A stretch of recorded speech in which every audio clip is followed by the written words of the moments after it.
Hello, and thank you so much for joining me. Today I'm talking to Andy Webb, author of Dianarama, which I think is a very important book to discuss. Welcome, Andy, and congratulations on such a brilliant book. Thank you for having me. Thank you for saying it's brilliant. Yeah. Well, I think most people are aware of the fact that Martin Bashir forged documents and lied to get his foot in the door with Diana. They know that basic fact. However, you expose so much more in this book. It's a far bigger story: lies, corruption, cover up. Can you let us know or outline the truly tragic consequences of that on Diana? Okay. Well, as you say, the story is big, complicated, and it spans 30 years. But yes, what were the tragic consequences for Diana? Let's narrow that down. Was it the consequences of the interview, or was it the consequences of Diana not being briefed about what had actually happened? And it's the consequences of those that I think are most important. In the words of Charles Spencer, Diana's brother, simply the consequences of the interview were lethal. They were lethal.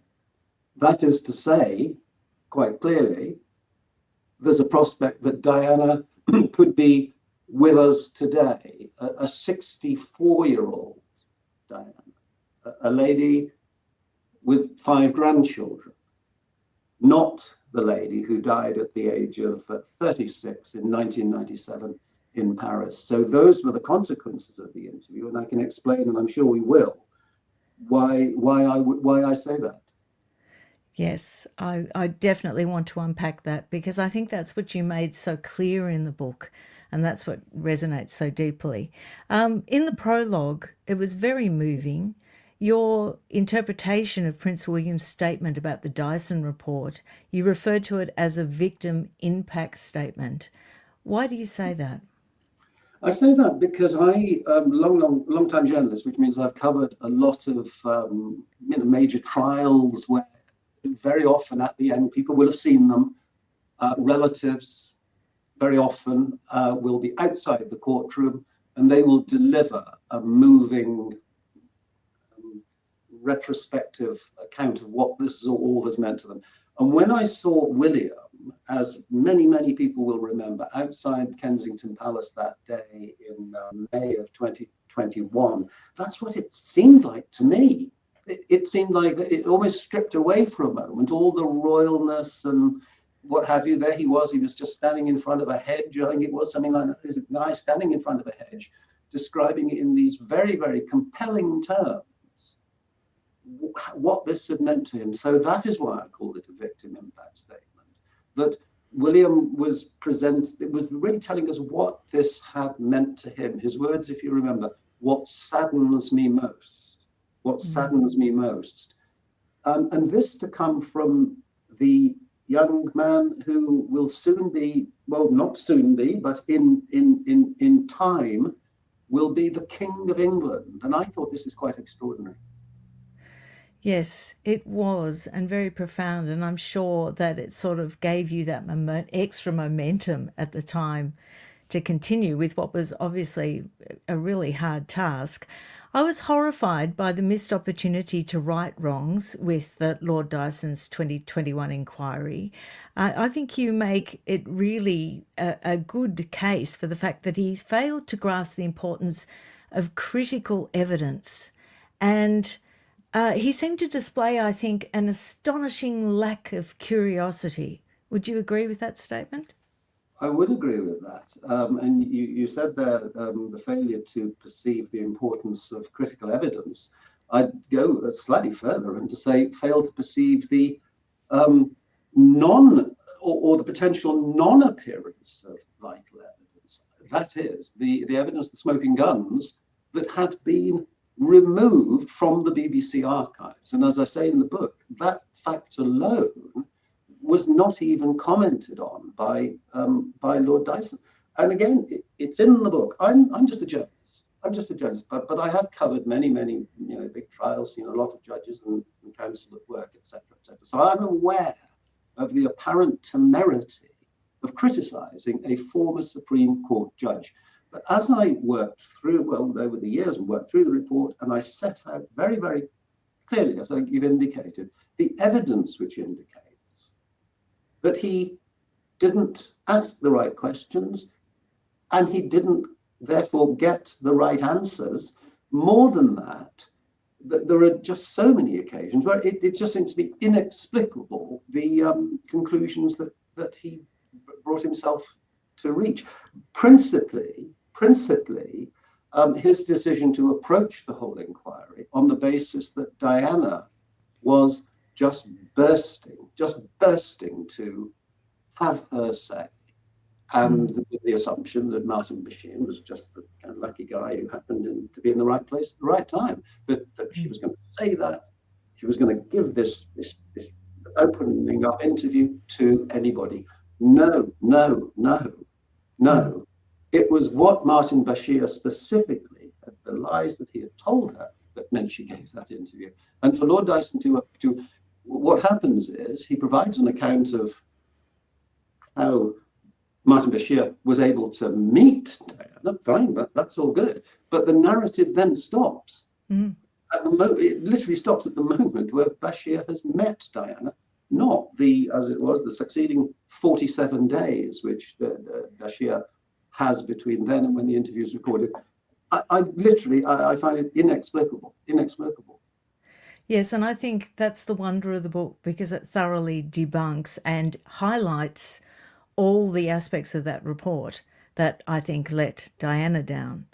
Now, an example of that, we'll give everyone watching an example. You talk about the removal of a note that Diana wrote, seemingly upon Bashir's request to cover him, saying that she was a willing participant. Now, that note was removed from the BBC archives, and Lord Dyson had a real, oh well, attitude about it, didn't he? He did. So much so that when I read the report the first time, I read it and I flipped that page, and then I hang on, and I flipped it back, because what he had said was, yes, this handwritten note from Diana, the Princess of Wales, which arrived at the BBC. He said it was given to a member of staff who, didn't even go that far. He said, given to a person who I've decided shall remain anonymous. Well, okay, why? And that this person was told to, quote, guard it with his life. Okay, now I'm starting to get interested now. So we have a handwritten note from Diana, Princess of Wales, who comes to the BBC. Then it goes from the BBC and is told by somebody, guard it with your life. This note then, let's summarize, it goes missing for 25 years until the person who had been guarding it with his life decides to bring it back to the BBC. Now, all of those extraordinary all of that extraordinary stuff was just written down. There was no interrogation of who this was, why the BBC didn't want the note within the BBC archives. I can actually share a little story with you, Shauna, which isn't in the book. This isn't in the book because I only became aware of this a little bit too late, and I kicked myself for that, and it should have been in the book. When we're talking about documents that were or were not in the BBC archives, and which the BBC did not want to be in the archives, I became aware a few weeks ago. I put the question, the BBC has had an official historian, always has had an official historian whose job it is to very carefully and soberly go through the archives and compile a official history of the BBC. And there are 5 very big volumes were compiled between 1922 and 1974. Volume 6 then took the story from 74 to 87. So I then thought to myself, bang, when are we going to get the next volume? 87 to 2000, something like that, with the Bashir scandal bang in the middle, because that official history, I'll be first in line to read that official history. I'll keep this short. I made inquiries of the lady, Professor Jean Seaton, the official historian of the BBC, and she said to me, "Oh no, I'm writing an official history of the BBC anymore. I then What? got into, no. I got onto the BBC and said, what's this? They said, oh, no. We've the what they call the decades-based histories have been cancelled. How Okay, convenient. okay. Anyway, I'll keep it short. The BBC has eliminated its own official historian, and one can only assume, and I've asked further questions and received no logical, sensible explanation for this. It is absolutely fair to assume that somebody at the BBC has made the, I would say, sensible decision that this history cannot be written in a way that doesn't make the BBC look absolutely dreadful. So that's where we are, folks. History has been cancelled. Wow. And I'm sorry, I just thought that's such a fascinating story, because for me that kind of sums up the toxic nature of what has happened. That the BBC is literally, it feels it is literally unable to write its own history anymore. That That is will be amazing. the revised paperback edition, people. So there we are. Well, that goes beyond curation of history. That goes into eradication of history. I mean, it's It's all gobsmacking. it's Yeah. like, I mean, there is a statue, actually, I'm sure you know, there is a statue of George Orwell positioned outside New Broadcasting House at the BBC. Now, if that, as you say, is not, that is Orwellian. That is to deal with the problems that history is presenting you by saying it doesn't exist. It doesn't exist. Yeah. It's Joseph Stalin, photoshopping inconvenient ministers out of the old photos. It's just crazy, but it just seemed to me that sort of sums up the position they're in. Wow, and it makes your book even more important, doesn't it? I want to go back to the beginning. Martin Bashir and Matt Wiesler, who I feel so sorry for Matt Wiesler. When you buy this book, everyone, and read it, I think you will have a lot of sympathy for Matt Wiesler. So he's the graphic artist, and Martin Bashir turns up late one night. Now, I think it's really good that you emphasize to everybody that Matt Wiesler, had reproduced legitimate documents in the past for Panorama programs. So that was his, he'd done that in the past for big expose programs and just reproduced documents that actually existed.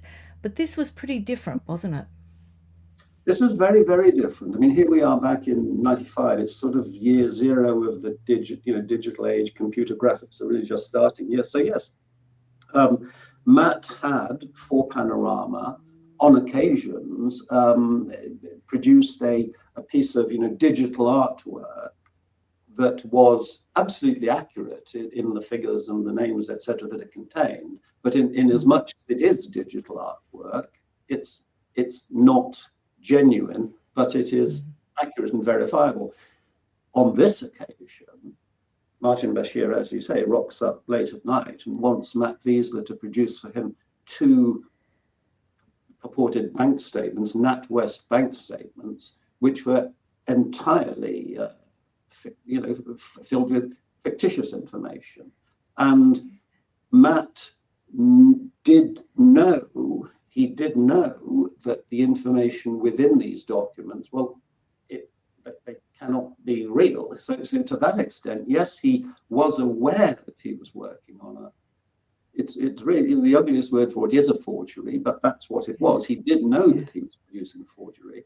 But I think the very important thing to consider is this, that he fully believed in the integrity of Martin Bashir. He fully believed in the integrity of the person who was commissioning this from him. And you can imagine, I think, a set of circumstances where a journalist working for Panorama, just some circumstances, where a document like that might be used for legitimate purposes. Let's say you were trying to track down or nail a sex trafficker or a pedophile or something like that. You might even go as far as creating a document that wasn't a genuine document, but it had a legitimate ethical purpose. And I think that's exactly where Matt Wiesler was that night. He had no idea that it would be, that it would be used in the way it was. I also think from your book, you give us a little taste of the fact that Martin Bashir could be a real bully.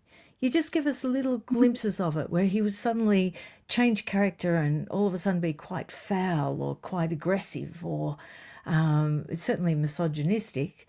And I found that fascinating. You really showed us a well rounded character there. Now, admired Matt Wiesler because he raised his concerns just a few days after the program. He felt sick watching it. He sort of realised what had gone on. And he did raise it with the BBC just a few days after, which I think takes considerable courage. Yes, it does. It does. I mean, Matt, having produced these two documents, if you remember, the timeline was he produces these at the very end of August of 1995. The interview with Diana then appears on November the 20th of 1995. Now, in that intervening period, Matt hasn't got a clue what's happened to these weird documents that he was asked to produce late one night. Then he sees this interview with Martin Bashir, and like I say in the book, a chill began to go down his spine because he, hang on, those things which I did with Martin, and now he's sitting here with the Princess of Wales. He went into the BBC. Matt went in 2-3 days later and said to his bosses, "Look, I've got to tell you, something really curious happened. I was asked to produce these documents, and again, we need to summarize everything. All of these things played out over a matter of months, but essentially, Matt was rebuffed. The bosses didn't want to explore his concerns, and Matt then, to a large degree, sort of took matters into his own hands, and he faxed a copy of these fakes that he had produced, that he still had, to another Panorama producer, Mark Killick, and from there it began to sort of bubble up within the BBC. So that led to break-ins, which I think is just a really quite frightening story. Can you just briefly give us an idea of what happened, the break-ins? Yes, indeed. So Matt Wiesler is living in a 3-bedroom apartment in Camden in North London. That's where he had produced these fakes, these forgeries, because the job was done late at night at home, in one of Matt's spare bedroom, small room where his little computer was. Again, 1995. You've got to remember, to even have a computer at home capable of doing this sort of stuff is like crazy. Not many people did, but Matt did, and he had the little computer there. And again, I feel like this is historical stuff. The data that he had produced these statements was on what was called a floppy disk. And surely they'll be familiar to you. I think they're familiar to me. Yes. It's like a little miniature external hard drive is the way to think of it. A little thing about so big, and it's called a floppy disk. So the data that Matt had used to produce the big thing was on this little floppy disk in the spare bedroom. He, early December of 1995, Matt races back from work one night. He told me he was actually died for a pee, and he raced up the steps into his apartment.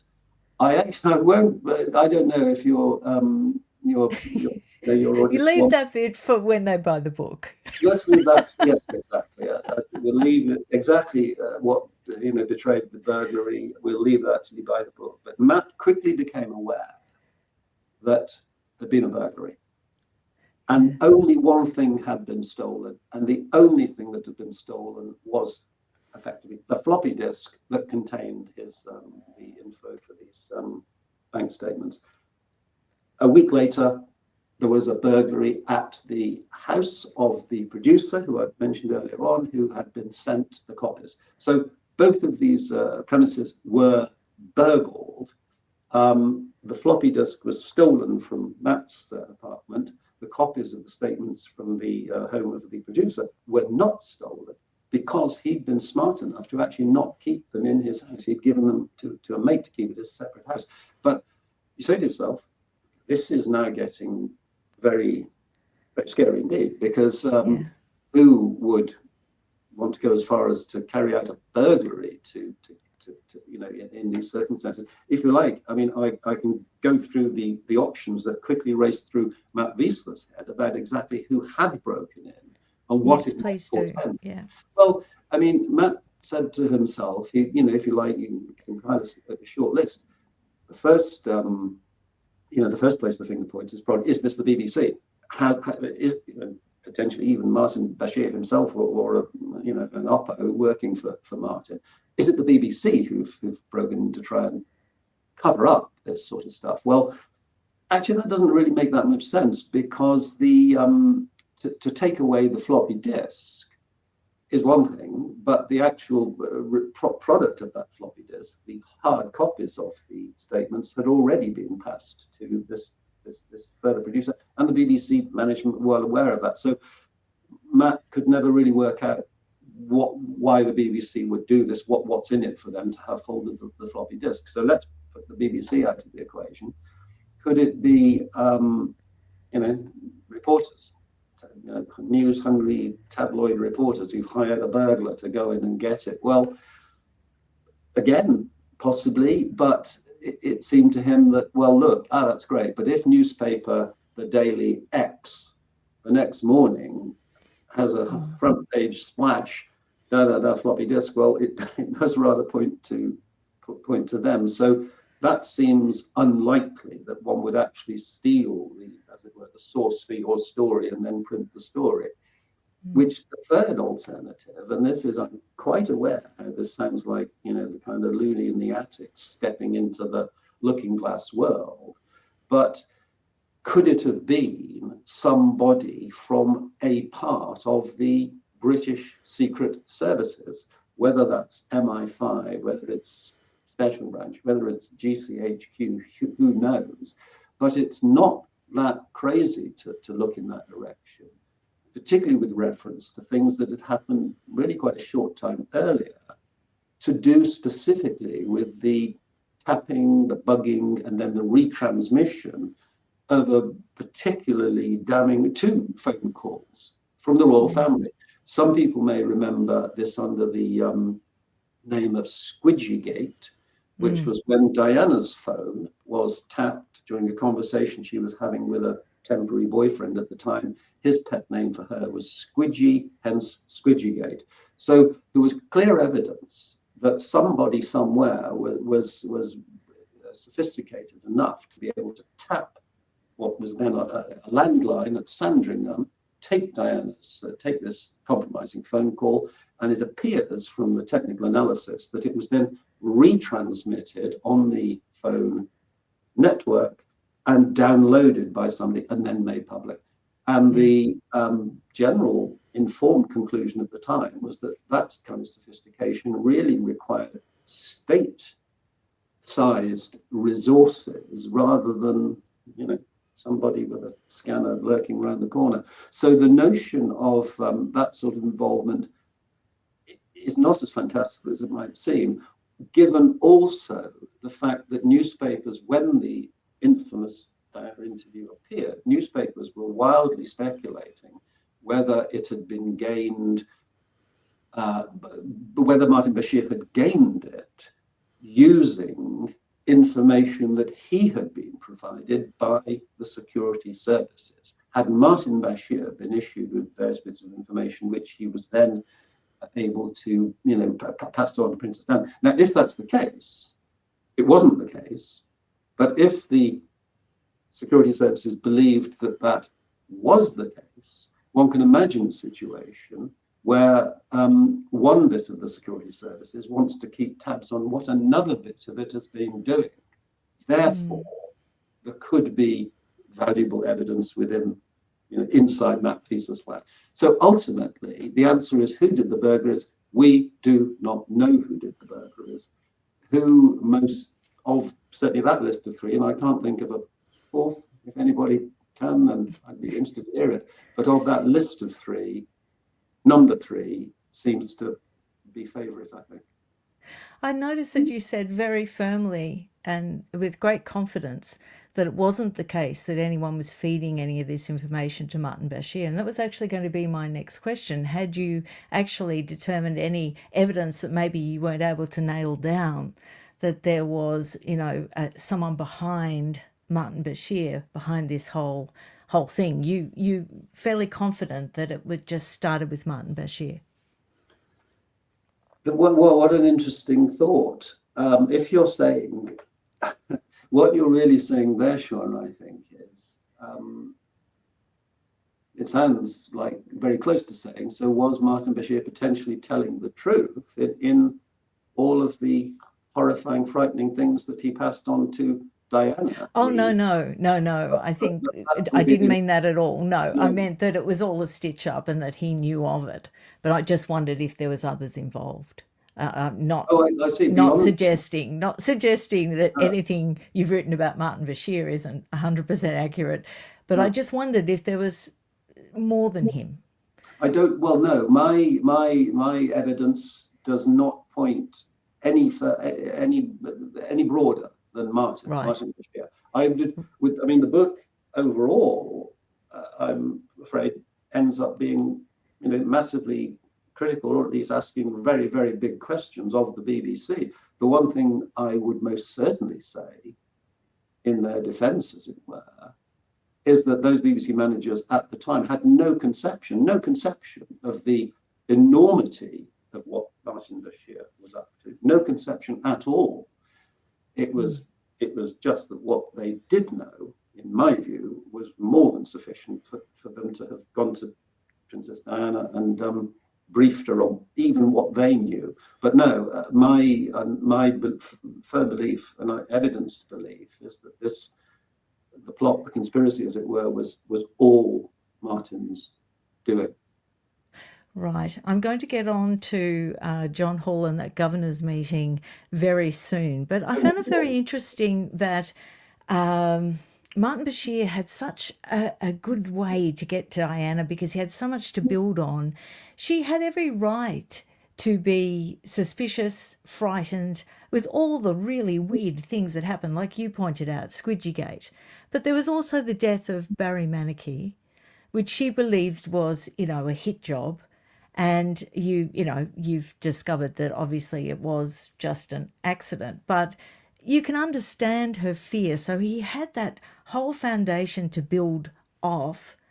And I found it interesting that Patrick Jepson and Charles Spencer expressed to you that they could see why Diana would want to believe Martin Bashir and how it would almost be a relief because it would explain all the very strange things that happened.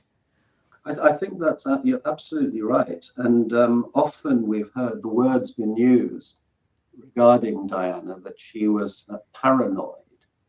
And I got to say, I find that just really unkind apart from anything else. I mean, it sounds to me, number one, it sounds almost like a psychiatric diagnosis, which I'm not sure we're entitled to make.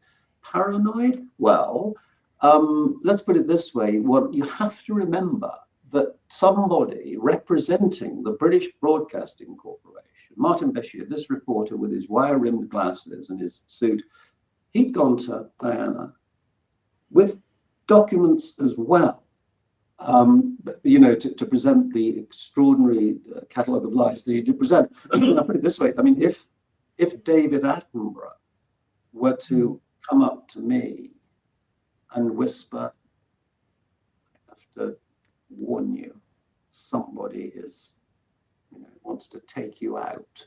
Not only that, but I've got these documents here to prove it. You'd kind of be a bit crazy not to take serious cognizance of that.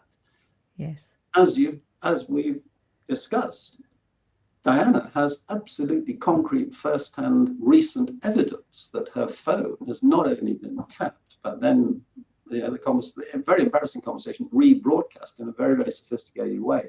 You referred there to Barry Manicky, who had been her police bodyguard.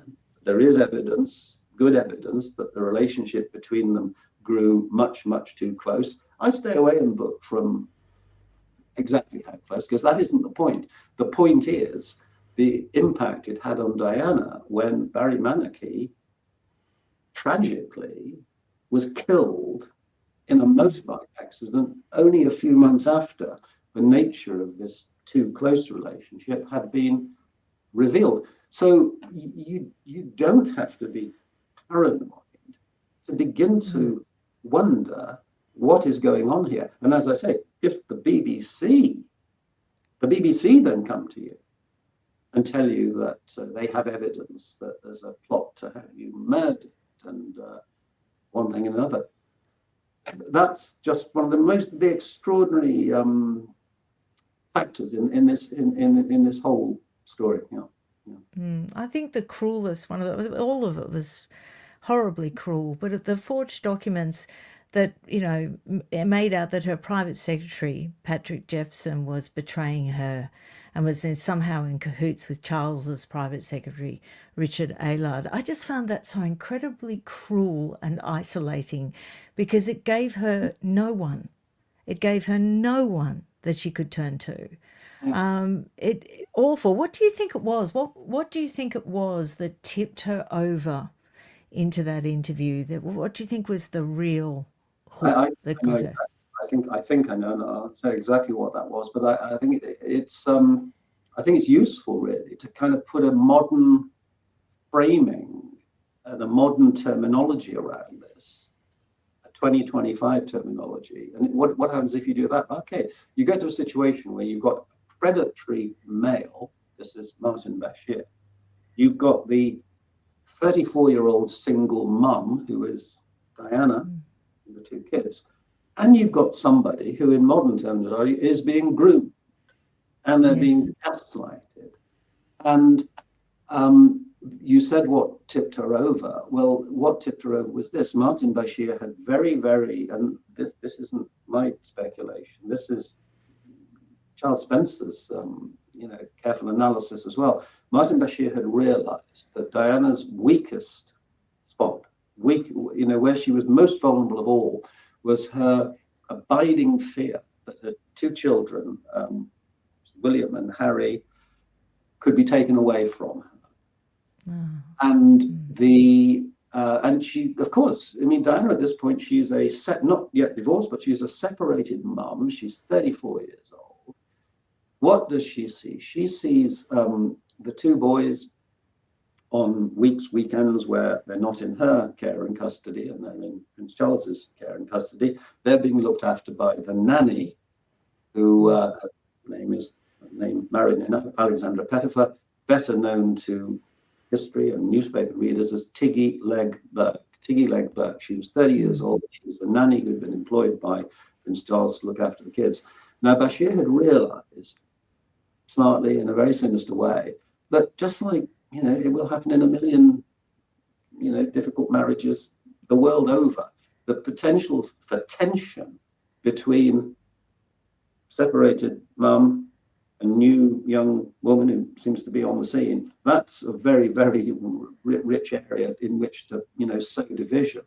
And Bashir had realized that if he could convince Diana that Tiggy was much more than a nanny, that Prince Charles and she were actually having an affair.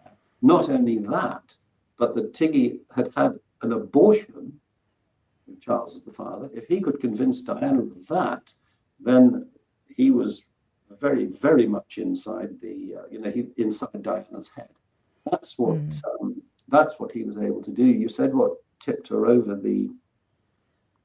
the line to actually do the interview. And I describe in the book how in the final couple of weeks, 10 days before the interview is actually recorded, there was very good evidence that Diana sort of wobbled. She got cold feet. She decided, no. And the interview was then, the booking of the cameraman to shoot the interview was cancelled. All of a sudden, it was back on. You say to yourself, well, what got Diana back into the game? And I'm told, and it's one of the very, very few occasions in the book where I'm prepared to say this is off the record, in as much as the person who, has given me that information has asked me that their name must not be conveyed, and there are very good reasons why that wouldn't be done. But Martin Bashir created a wholly, completely new forgery and showed it to Diana. This forgery purported to be effectively, if you like, a receipt, a certificate from the medical clinic, the abortion clinic, which had supposedly carried out the abortion on Tiggy Legberg. Now, how dreadful, how cruel, how awful is that? But that is what happened, and my information is that that's the thing. That's the thing. Diana, seeing that, said, "Right, that's it. Take me to bring your camera. I'm going to do this interview." It was a very compelling part of the book. You could feel the tension where you had the cameraman setting up and he had to do everything himself because they couldn't have a big crew coming in. And they were off sitting in the kitchen, I believe, and she was with Martin Bashir. And I wanted to be in that room listening in to what he was saying because I gather he would have been coaching her fairly intensely. You know, he took a big risk, didn't he? Because when they were actually recording, at any point, I suppose it could have been edited out, but she could have mentioned some of the things that he showed her as part of one of her answers. And I'm wondering if that actually happened. That's a very, very interesting point you raise. Love to get the outtakes. Love to get the outtakes. Well, yeah, the outtakes. I mean, I had spoke with the cameraman, but basically, just so people understand, you're quite right. I mean, even despite the massive, couldn't be higher profile interview, couldn't be higher, more important than with Princess Diana at that particular time. There were only 3 people in the room. So 4 people in the room. The BBC crew was 3. That's Martin Bashir, the cameraman, a chap called Tony Poole, who I've spoken to, and the chap who was brought in really very, very late last minute as the producer, a chap called Mike Robinson. Mike Robinson, over the 30 years now, has never, ever, ever publicly said a word about what took place during that interview. Tony Poole, I got a huge respect for Tony. I described in the book, he's a pro. He joined the BBC in 1968. Been a cameraman for decades. And I said, and Tony provided a very poignant description of what took place. But I did say to him, look, Tony, there was a lot of time. They were in there for 5.5 hours in total in Kensington Palace for the interview session. And I think the cameras were turning over for sort of 90 minutes. So that's a lot of time around, as you said, beforehand, and indeed during the time when they're all in the room. And Tony said, no, I've never spoken about what was said off camera. He said, and I never will. I don't think that's a matter of public interest.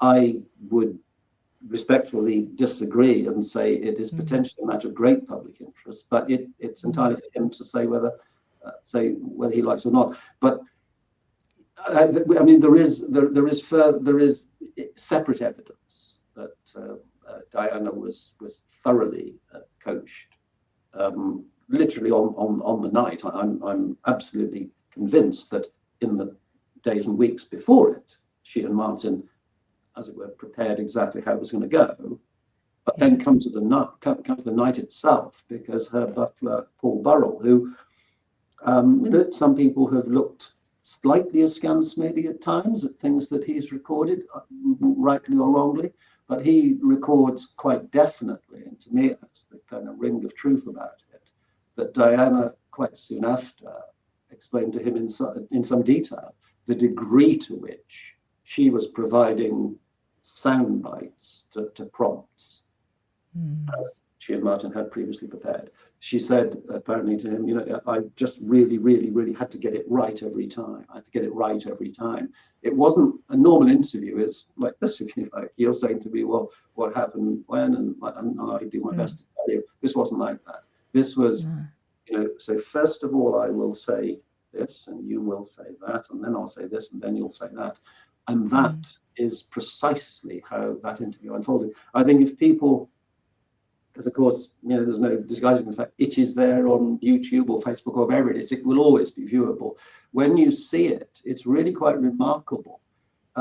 People watching it for the first time, as I did back in 1995, what took people absolutely, me and many other people, absolutely back was the utter fluency Yeah. with which Diana delivered these really troubling and difficult things that she was dealing with. But it was, where did that come from? It flowed almost more in the nature of a sort of drama, a scripted occasion than an unscripted occasion. And that's why it did. That's why it flowed just as as smoothly and effortlessly and seamlessly as it did, because it was not, I would say, an interview at all. It was a performance. It was a double act. And saying all this, I want to absolutely stress that to say it's a double act would imply that the interests of both of them were exactly the same. Of course, they weren't. I mean, Diana didn't know that she had been, conned and hoaxed. And one thing that I put it in the book, I thought the phrase, Diana sort of thought that she was like, if you like, sticking it to the man, when in fact, the man was sticking it to her all the time throughout this, all the time. And that's what's kind of so tragic about this. And in Prince William's word that he used in the address we talked about, he described it as, it has no legitimacy. It has no legitimacy, which is really interesting. That means it's kind of fake. And it is. It is fake. It's not an interview. It is as I say, it is a double act. You could say coercive control, really. Well, again, that's the modern language and the modern framing of it, the modern framing. I think it's important possibly to say, well, okay, so, but why was Diana, why was she happy to engage in this double act? What was in it? Why was she doing this? And the answer is this, that she, having been brought to believe that life was in danger, that crazy things like that the Queen was due to abdicate the Queen Elizabeth, of course, the late Queen, Queen Elizabeth, was due to abdicate in 6 months' time. These were the things that Martin Bashir had been able to get Diana to believe. Okay, that being the case, what do we do about this? What do we do about this? Well, Diana, I've got the answer. I've got the answer. What you're going to do is this. You're going to go on Panorama, and you're going to make it absolutely clear to Buckingham Palace. You're not going to tell them all these. You're not going to let them know that you know about all these death threats and the abdication and these crazy. No, we're going to keep that under your hat. What you're going to tell Buckingham Palace in your presentation is that you're not going anywhere. You're not. Diana says, I won't be kicked around. I'm not going to go anywhere. That's the first thing you say. The second thing you say is, I'm going to ask you, Martin Bashir, I'm going to ask you whether you think Prince Charles, do you think he should be king? What does Diana say in the interview? She says, no, I don't think he should. I don't think he's cut out for it. I don't think he, I know what she said. Knowing the character, I don't think he should be king. Martin Bashir says, so do you think William should take the throne instead? And Diana says, well, certain things follow, and yes. So you've got there a scenario which Martin Bashir has painted for Diana, whereby, okay, the Queen is going to abdicate in 6 months' time. If our little scheme goes to plan, Charles will take the hint and, get off back to Highgrove and his organic farming and things like that. William becomes the new monarch in 6 months' time. And Diana, where does this leave you? You are the mother of the new king. You're the mother of the new king. Prince Charles is saying he's doing whatever Prince Charles wants to do. That is a fantastically powerful and attractive position for Diana, compared with the position that she was actually in. She's separated from the from Charles, etc., and actually envisaging what Martin Bashir painted, this scenario where Charles wants to marry Tiggy the nanny and take the kids.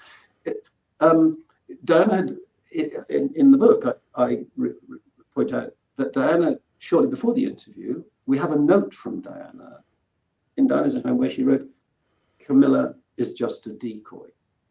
Camilla is just a decoy." When Diana is sitting there in the interview and delivers the famous line, there were three of us in this marriage, so it was a little bit crowded. Yes, she was reflecting back in Diana's mind. She was reflecting back on a time earlier in the relationship when Camilla had been a factor in driving it apart.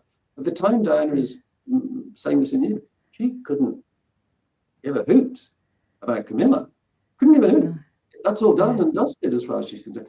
It's Tiggy and Lenny that she's concerned about. So, I mean, just saying it, to me, it still sounds extraordinary, all this stuff, but it is true. And people need to sort of realize this very, very sort of complex, scenario. These things are going on inside Diana's head while she's presenting this interview 30 years ago.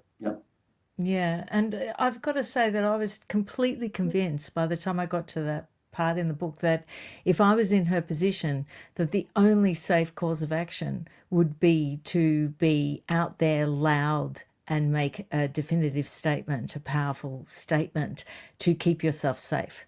I really was convinced that that was her overriding motivation, because you built such a case that she must have been absolutely terrified. I think anyone would be absolutely terrified at that point. I want to get on to Tony Hall. It's a real sliding doors moment in front of the governors of the BBC. This is really getting into the cover-up. I'll let you tell it, but I was gobsmacked that he had this knowledge that Martin Bashir lied, had produced forgeries, and he stood up in front of all the governors and he lied. Well, yeah. And to be utterly fair to the BBC, Sean, I would say, you just said he stood up and lied. I would say he stood up and by no means told the whole truth. Lying by omission, then. Not at all. Exactly. Yeah. There's a very thin line between the two, but that is the case. Okay, yes, I would say that, we hear, don't we, of the sort of the butterfly that flaps its wings in the desert, and 6 months later there's a hurricane the other side of the world. One can identify a sort of a 10-minute period on a particular morning in April of 1996, which was 10 minutes at that governor's meeting, that if those 10 minutes had gone the other way, then certainly Great Britain, and to a degree the world, would be a different place today. Because, for one thing, there's a fighting chance that Diana would still be here. She would still be here, the 64-year-old grandmother, etc., etc. William and Harry would not have suffered the terrible mental trauma which they clearly did suffer as a result of what happened. Okay, so those 10 minutes, what were they and how would they have been different? Well, as you say, Tony Hall, who at that point was director of news at the BBC, probably you could say number 2 in the BBC pecking order.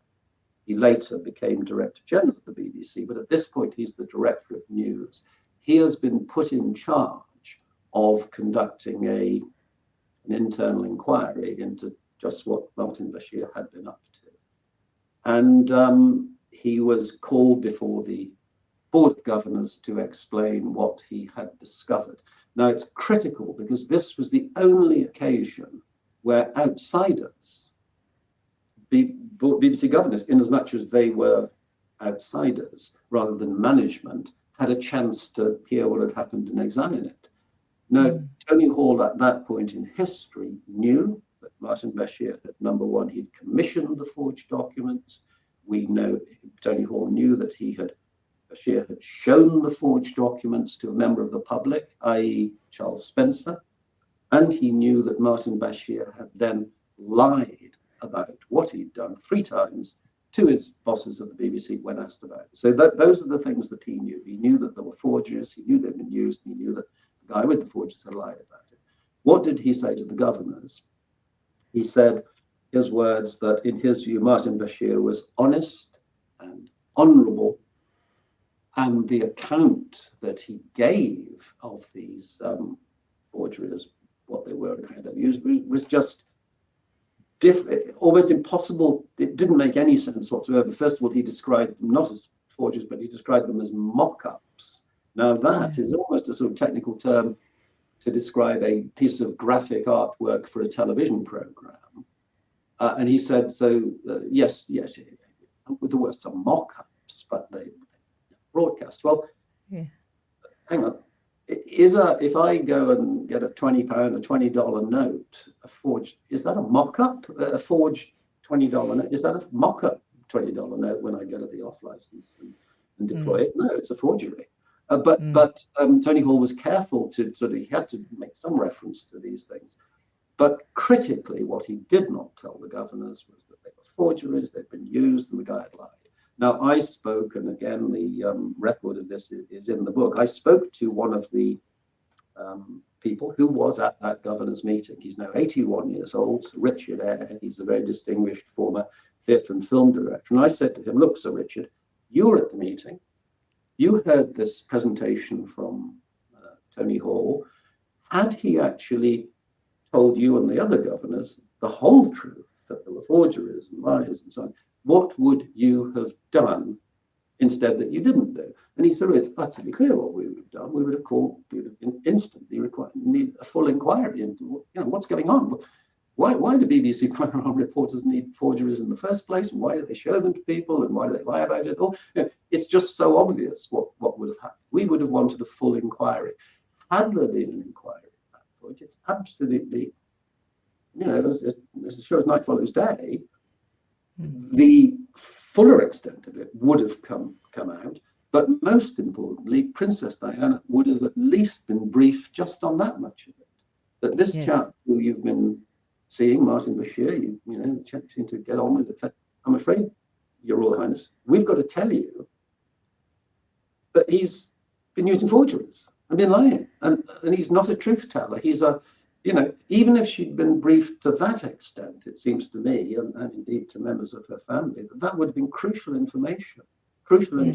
And that didn't happen during that critical 10 minutes in that meeting, far from it. What I find, again, inexplicable is that Lord Dyson, in his inquiry, he doesn't mention this governor's meeting, the single occasion when outsiders could have got a peek into what had been going on. He doesn't mention it. And I approached Lord Dyson before I finished my manuscript, etc., etc. And I actually went as far as sending him the draft chapters. It wasn't just a sort of, Dyson, could you expect? I sent him the draft chapters. I said, look, you're a law lord. I'm just a journalist. This is kind of these are the conclusions I've reached, and from the evidence, what gives, and as it says in the book, his secretary or assistant said Lord Dyson does not wish to engage in these matters. Well, doesn't surprise me. There we are. Yeah. I don't want to give away too much of the book because there's other aspects of that meeting that are just gobsmacking, but I won't give it away because I want people to read the book. I want to get on to, you're about to actually have a big documentary go up, and the BBC send you this briefing document that basically throws Charles Spencer under the bus, implies that he was the one that came up with the documents and showed them to Martin Bashir.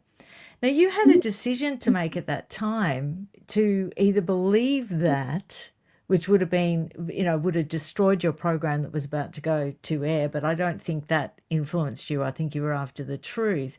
Your gut instinct told you, luckily, to believe Charles Spencer. And was that just experience as a journalist? Was that just a gut feeling you knew who was telling the truth? It was, a bit of both, really, with a sort of my own sort of legal assessment thrown in.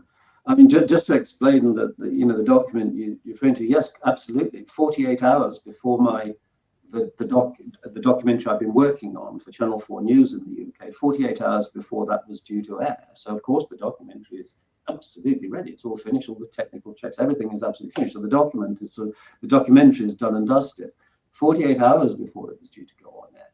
Bizarrely, absolutely bizarrely, the BBC, having been asked for literally for years to provide certain documents to me, 48 hours before it goes on there, they did provide a set of documents. And it was just one of those documents, a note actually prepared by Tony Hall for the governor's meeting that we've already been talking about. It was part of the notes that he'd prepared for that meeting, which made the claim that, far from it being Martin Bashir who had shown documents, fake or otherwise, far from Martin Bashir showing Spencer documents, the note claimed that Spencer had actually shown documents to Martin Bashir. It didn't seem to make any sense. I thought, what do I do now? I've got a film to go on air in 48 hours' time. I emailed this specific document to Charles Spencer, somebody who at that point in history I had never met, never spoken to. He had politely declined invitation to be interviewed for the document. Never spoken to him. I emailed it to him. The phone rings. And it's Charles Spencer. And this 40-minute, which I described, this 40-minute conversation that followed was utterly, utterly extraordinary, whereby Charles, having been faced with this outright falsehood presented by the BBC, in his words, he was outraged. He had done no such thing. And as a result of that, he was then prepared to unfold to me, and I'm fully believe for the first time in 25 years, this information had been conveyed outside a very small family circle, the incredible details that Charles had recorded from his meeting with Bashir and Diana way back, when some of these crazy lies about death threats and things had emerged. So that was the importance of that document. And as I say, that's something that I've been asking the BBC for at that point for 13 years to supply documentation, having been told the first time I asked, what you can only say is a quite simple, that the ugliest word is a lie, but it was a lie. They said, no, we don't have any such documents. But they did, they gave it to me, and then, what happened. I was so impressed by what Charles Spencer shared with you. Thank goodness that he was also a journalist, because he had taken notes and he had that fax. And the fax was the real smoking gun, wasn't it? You must have been so excited when you saw that fax. Absolutely. And a very important document, because we have to sort of summarize what's a really complicated and broad story, but let's summarize it. Martin Bashir, when called upon at the inquiry, effectively said a lot of the things that Charles Spencer was saying. Martin Bashir, no, he's lying. He's lying. I never said this. And if he's got notes, he must have made them up. He must have just created them. That's all lies. What he could not say was just create a fake and made up was this fax, because Martin Bashir I think it was the 26th of September 1995, had sent a fax to Charles Spencer, and this fax made the most extraordinary allegations about Prince Charles, as he was then, and Tiggy Legg Burke. It was written, as I said in the book, it sounds a bit like to carry on camping. It was almost laughable. The fact that things like, two particular people have been spotted in the bushes, engaged in unusual pursuits. And it's like, what? But this is what it was clearly meant. And then it went on to say, you must inform your sister ASAP, i.e. the sister being Princess Diana. So, Charles, you've got to tell your sister ASAP, they've been seen in the bushes. I mean, what? But this was a fax. It was signed by Martin Bashir. And there, from my point of view, utterly critical information, because here, really for the only time, one has as it were, third-party documentary evidence that crazy things have happened. Again, another point of issue I have with the inquiry is that Lord Dyson didn't investigate, ask any questions, even note the existence of this facts, which seems to me, again, I can only again use the word inexplicable. And that yeah, that's the fact. There can't be another inquiry, could there, based off the findings of your book? Could public money wouldn't be put towards that, I guess. Well, the inquiry that was held cost the public, i.e. the BBC license fee, £1.2 million. I mean, these inquiries are expensive, but this is if you look at how long it took and how much it cost, it was £10,000 a day, £10,000 a day for that inquiry. Now, do we want another one? Well, I mean, a criminal investigation would probably achieve more and be more pointed. Indeed, it would. I think it's worth maybe pointing out that, and people will know that the sort of the judicial system actually does work on a basis of review and appeal and reassessment, which is why I thought it was perfectly reasonable, sensible, and necessary to send what I had found out included to Lord Dyson with a view to very responsibly him saying to me, "Well, no, Mr. Webb, in fact, not at all." But the situation we're in with Lord Dyson's inquiry is that there is no appeal or seeking leave to appeal or reassessment of any kind. And what I find one of the sort of malign consequences, in my view, of the inquiry is that the BBC, to a very, very large degree, since his report appeared in 2021, they use it really as a shield, because what they have said to me on many occasions is I've said, well, look, these missing documents, the smoking guns that went missing, what happened to them? And effectively the answer has come back, well, Lord Dyson didn't ask any questions, so why should you? Why should you? Yeah. And they've said time again, I mean, all this has been well and truly dealt with. Well, no, I don't think it has. So, if anything, perhaps my book might serve as, if you like, a request for leave to appeal. Maybe and I think let's get back to what really matters here. What Prince William would like to see happen, and I'm absolutely have been left in no doubt that he, let alone what I want to see, he wants to have these questions properly answered, and he's got a perfect right to have them properly answered, whether he's a prince or whoever he is. If he's not a prince, but his mum, this happened to his mum. He wants to know what happened or why it happened, and he feels that the inquiry such as we've had doesn't tell him that. Well, if it was my mother, I would want to read your book, and I think it would give him a lot of answers. And I hope he does read it, and I hope everybody else does read it, because it's available today. I'm going to link in the description box below the book where you can buy it. Thank you so much, Andy, for coming on. I hope you will come back. I know that you're just going to be so busy over the next few months doing lots and lots of interviews. But when all that dies down, I would love you to come back on and we could just delve into things even more carefully, bit more detail, and pad it out a little bit for people. No, I'd be very happy to do that. Very happy to do that. And as emerged, I mean, things on this story, speaking really, really cynically as a journalist, it's the sort of, and this is cynical journalist talk, but it is the gift that keeps giving, because until the BBC do face up, do admit what happened and adopt the position of transparency, I'll just, you'll be running out of time, but I did a little Google on just how many books have been published over the years on the death, on potential conspiracy over the death of JFK. The answer is 1,400 books on the JFK conspiracy alone.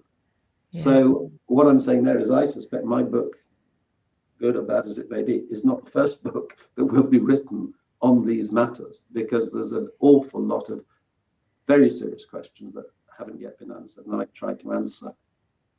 Will A you lot. do a follow-up book? Because I guess you're probably getting more information now that you're, particularly once it comes out on the 20th, doesn't it? Which is when this will be airing. But I guess you'll be approached by people. People will be more willing to come forward. I think that's absolutely likely, absolutely the case. And yes, I mean, I don't want to, clearly, I don't want to put people off buying the edition, which, as you said, appears on the 20th, but I'm Yeah. fairly sure that by the time the next one appears, the story will have generated even more.